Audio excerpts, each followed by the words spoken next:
Good day to you viewers, the Colonel speaking to you live from the Preceptory of British Imperial YouTube Broadcasting. I've been asked to do a video on the importance of rebuilding your soundbox. And yes, it is vitally important. Repairing the motor, re-greasing it, fine. Getting the record at the right speed, that's important.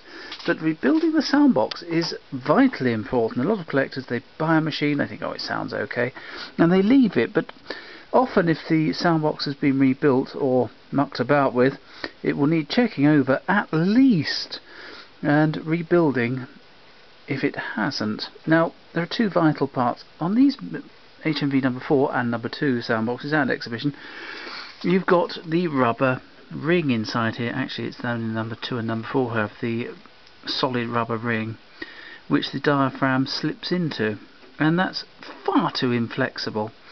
And I rebuild them, and I don't put these red rubber rings back in. I will demonstrate to you why.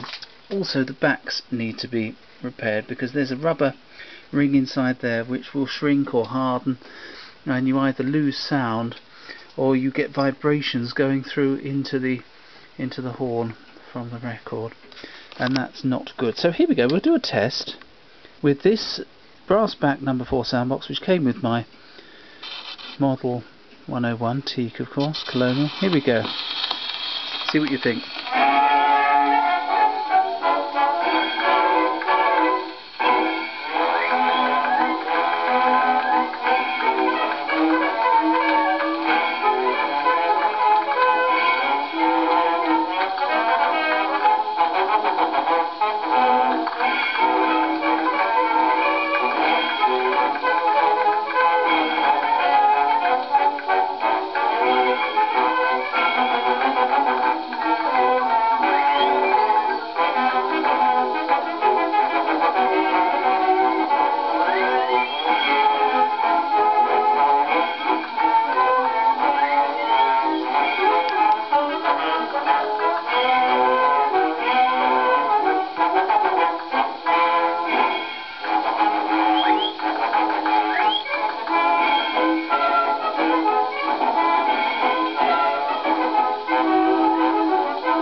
Now, I should have told you what that record was, and it's Columbia Record 763 Honey Lamb Foxtrot by the London Dance Orchestra.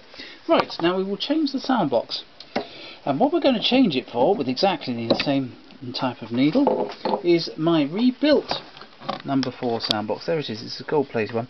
As you see, I took the red rubber out and I put in some of the white gasketing, slimmed down, so that's not as it comes.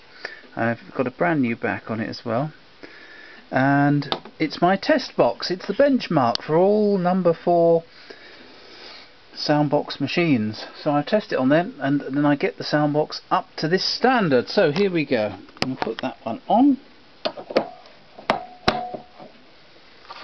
and actually I'll put some steam into this because it is only a single spring motor. There we go. And see if you can hear the difference. And this is a fully restored number 4 soundbox.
Now you should have heard the difference there. Lots more bass, lots more resonance, lots more of the recording, and I don't think that could be bettered. And you'll notice it played, well, it's not exactly a 12-inch record, it's a 12-inch size, but it's not recorded right into the middle, but I've rebuilt the motor in this one so it will play one 12-inch record.